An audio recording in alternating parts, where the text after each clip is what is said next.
us alive from dawn to dusk. As We well never as stop I just am gonna building start dreams again. right from the Okay. top. Hustle hard, staying sweet, side jobs, make ends meet. Secrets flow, we know the way. Grind today, we'll Hustle shine harder someday. and starting again. Got it.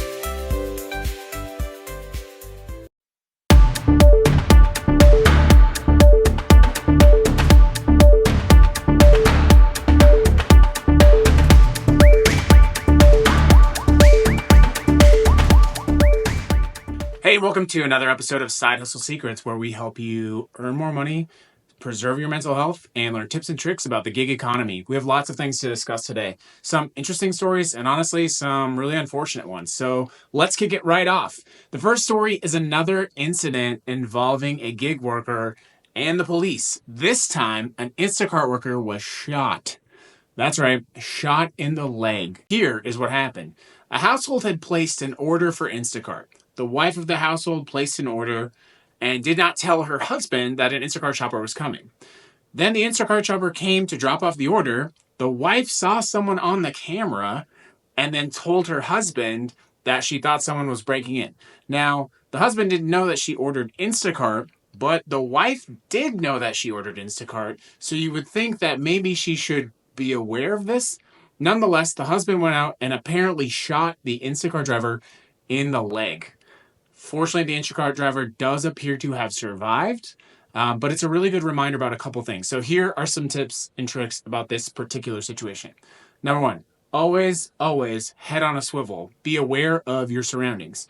Number two, in the app, if you're not sure about the place that you're at, or if it seems like something is sketchy, first of all, if you feel totally unsafe, just don't do it. Leave. Life is more important than a couple of dollars from a gig app. So if you feel like something is not safe, I promise you, every time that I have done something that ultimately was not safe, I wish that I had not done it, and I would have been better off just canceling the order and moving on. Even if that results in something happening to your gig worker account, your life is more important than an app. It just is. So if you feel unsafe, just leave.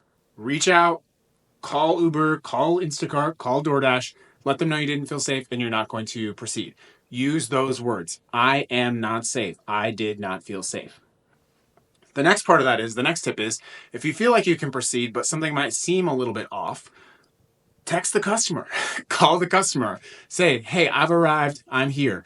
In all of the apps, you have that capability to do that. And then most of them do that for you. They'll say like your driver's on their way, they're arrived, that sort of thing. But it doesn't hurt, especially in the Uber app. It's really easy. As soon as you arrive, the messaging app pops up. You can just say, I've arrived. That helps a lot.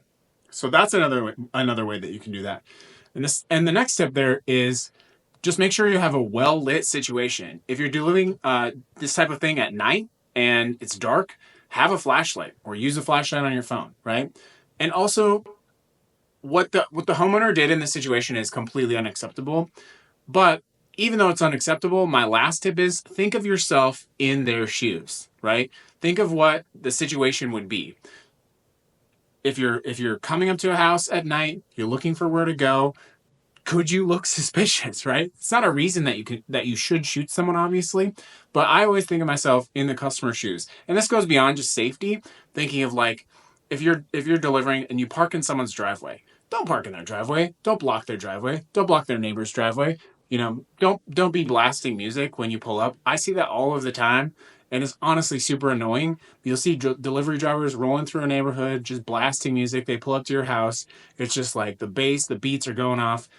Don't do that. Think of yourself in the customer's shoes first, and that will help you, number one, have safer deliveries. Number two, have better reviews. Number three, get better tips. Really simple trick there. We are super glad that this driver is safe, and apparently there are some charges that were filed in this case, and my thoughts on that are yes. Criminal charges are absolutely warranted. Recklessly discharging a firearm at a gig worker because you didn't know what was going on is not acceptable. There's nothing about this particular situation that seems to indicate that this Instacart driver did anything to make the people feel unsafe other than going on their property, which they authorized in the app. I certainly hope Instacart permanently bans this customer if they have not done so already. But let me know, what are your thoughts below?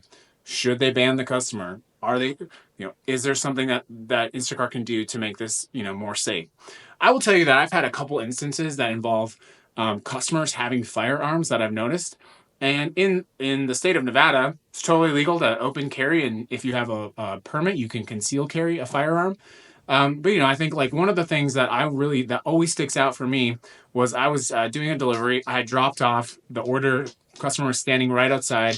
Put the groceries down. It was a good interaction, and then I looked up and I noticed that he had a gun, like on a strap, right on him. And there's nothing illegal about that in the state of Nevada as long as they're able to do that. But my takeaway from that interaction was I did not have the situational awareness to realize that first to make the right decision about myself. So head on a swivel, text the customer, look around, think of where they're coming, think from where they're coming from, and most importantly, keep yourself safe. Your safety is more important than an app. On to the next story. Speaking about Instacart, Instacart is rolling out a Super Bowl ad again this year with some dueling mascots. Do you think Super Bowl ads help Instacart? Do you think it helps raise the awareness? Do you buy Instacart stock? It's actually doing pretty well right now. But let us know, like, what do you think about Instacart's Super Bowl ad? Are you going to be doing Instacart or gig work during the Super Bowl? It's one of the busiest days. You're going to make a lot of money. But it's Instacart's ad. Apparently, DoorDash is also doing a Super Bowl ad. So, man, imagine how busy it could get if it's halftime, there's a DoorDash ad, and all of a sudden, a bunch of people are like, oh, yeah, let's go, nachos, right? So be ready, be prepared, and let me know what you think about the Super Bowl ad. Next, we're moving on to a topic that is in the national news. And this is a little bit of an advance notice. This is a sensitive topic. But as the national news has reported, the new administration has began deporting migrants and undocumented migrants from the country. This is not commentary about that situation, and this is not a political channel. But reports all over the country from drivers are reporting that this has had an impact in their community. Here's some examples of some things that people have said about how this has impacted their local community. In Las Vegas, Immigration and Customs Enforcement was conducting raids on the Strip, on Las Vegas Boulevard. So this is obviously going to have an impact on our communities. Here's what I will say about this particular issue, gig work and undocumented immigrants. Number one, these companies created a pipeline that they knew they created for people to come into the country without documentation and to be able to use these platforms to have a almost guaranteed source of income. They also looked the other way with account verification, identity verification, and safety verification while this happened. And so I'm not here to say anything bad about undocumented immigrants. And if you say something bad in the comments below, you're instantly going to get blocked. But because the culprit here is the gig companies who allowed this to happen. I have no doubt in my mind that part of the immigration challenge that we have in this country is because these companies created a pipeline to allow this to happen. And they created a sub-industry of people stealing, buying, and renting accounts to use in this exact situation. This has created significant safety challenges, problems for insurance, and problems for people that are using the platforms. If you look on almost any forum for these gig services, you will see a common refrain from customers. My driver did not look like the driver in the picture. My shopper did not look like the shopper in the picture. I ordered and my DoorDash driver was a girl, but the person that showed up was a guy. This is a huge safety problem, and it's something that these companies are not preparing themselves for, and they're not addressing properly. I have no commentary for this channel on politics or the situation happening with deportations in this country, but it's clear that it is going to have an impact. So we do need to be able to talk about that, and we do need to have better solutions for things like account verification, identification, and safety. It's a real problem, and I don't think it's going to go away anytime soon. But let me know what your comments below are. I can tell you that I have noticed a significant decline in the number of drivers in the Las Vegas market, and I do believe that it is attributed to people being afraid to go out if they are in an undocumented status. So let me know what your comments are below. And the next story we have is once again, do shopping apps have a dude problem? A customer went viral this week when she showed her experience using the DoorDash app and shopping. She got something like 5 items, and almost every single one of the items was wrong. I am begging you to make an update on your app where I can request a female shopper. I'm gonna need that to happen. I put in an order for 5 items. One of these items is what I ordered. Let's go through it together. I ordered a half gallon of store brand milk. I got a quarter gallon of Tuscan, and you can't tell me that they didn't have store brand milk because I have never been in there and they have been out of stock of store brand milk. Moving on. And obviously this went viral again because there's a huge sort of conversation happening with Instacart, DoorDash, Uber Eats about guy shoppers doing, really a bad job. So what I would say to this is pretty simple. I don't think there's a dude shopper problem. I think there's just a bad shopper problem. Great. And then the one thing I actually ordered specifically was the store brand Italian seasoning. So yeah, I'm gonna need that update to where I can request a female, because this is fucking annoying. I just think we should make it to where men cannot be shoppers for Instacart or DoorDash, but that would be discrimination. So yeah. Normally, I never go through and complain on the DoorDash app, because when I was a Dasher, it always fell on the driver and not like the restaurant or whatever. But like, this was the driver's fault. This was the shopper's fault. So I got a full refund. Fuck you, Ronald. Oof. Bad shoppers can be guys. Bad shoppers can be girls. And unfortunately, these apps do very little to verify and hold accountable drivers that do this. Bad shoppers and bad drivers hurt all of us. So if you have a bad shopper, you need to report that shopper for doing a bad job. But I'm curious, what do you think? This person actually went to the extreme, and the reason that this went viral is that people are suggesting that they should just ban male shoppers altogether. No men shoppers, or that women should have the option to select a female shopper. I will tell you, in Instacart, I've had situations where I got someone's order and it canceled almost right away. And I'm like, I think they canceled because I'm a dude. Because they just had a bad experience.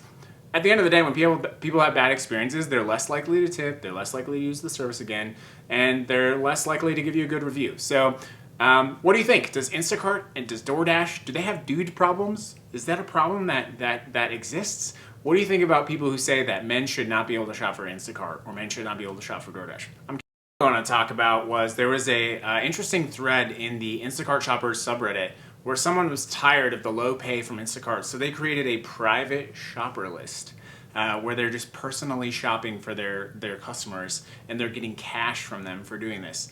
I completely understand this, and honestly, this person probably is making a lot more money, but I have to say, as much as that's smart and as much as that's entrepreneurial, this is a very bad idea for a few reasons. Number one, you have no protections if something bad happens. If there's an issue with someone getting sick or there's an accident and you're shopping, you have no recourse.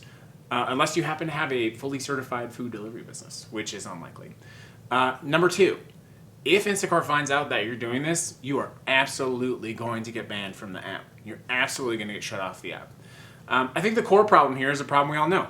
These batches don't pay enough for people to make enough money to survive, and so that forces people to find alternative solutions.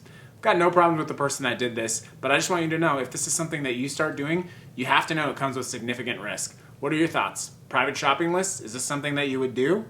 I don't think you would be stupid enough to comment below in the comments, but let me know. All right, next story. The next one is just a question, and it actually came from the DoorDash subreddit.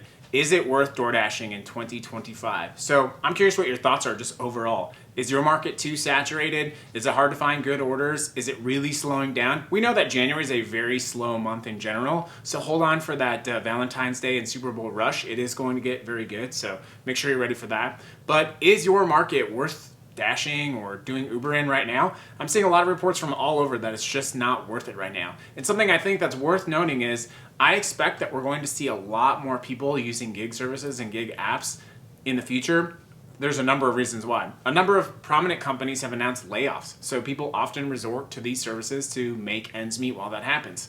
The federal government itself recently offered buyouts for several of its employees, for literally hundreds of thousands of employees. And obviously this is another hundreds of thousands of people who could enter the market of the gig space. So it's obviously going to create a lot more people. I'm curious what your thoughts are. Is it still good to do these services in 2025? Are you making more money? I think most people are making less money, but what are your thoughts below? All right, and so our last tip and trick is another produce tip. As much as I love doing Instacart, produce is the bane of my existence sometimes. So we're gonna talk about a smelly troublemaker, garlic. So how do you know if you have a good garlic?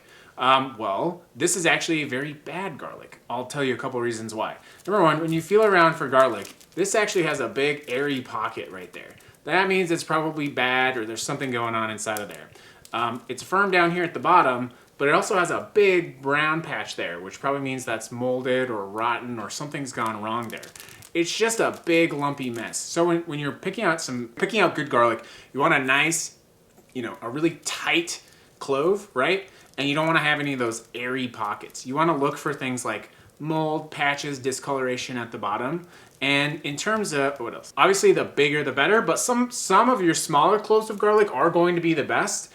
When the skin is like this loose and this messy, that's just a bad one. You can see it's dried out here. You might not be able to see that. It's dried out here. It's got many layers that aren't really doing a ton of heavy lifting.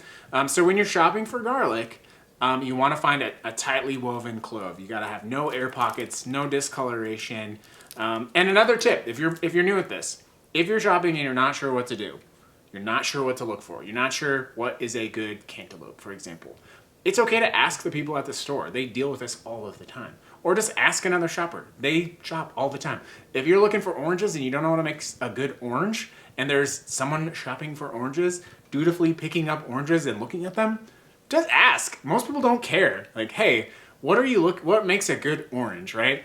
If you're looking for garlic, don't give this big stinky fella. This is not a good clove, okay? Remember, bad produce is one of the highest reasons that people leave bad reviews, and they decrease your tip, which is a horrible thing to do. So hopefully that's another tip and trick on how to be a better shopper, to have a better experience. Thanks for tuning in to the channel today. Let me know your thoughts in below. And if you like this content, of course, you know what I'm gonna say, send me $100. No. If you like this content, click the like and subscribe button. It does really help. And even if you just let this video play through while you do your laundry, that does help with the YouTube algorithm a bunch. So thanks for joining Side Hustle Secrets. We'll see you soon for the next episode.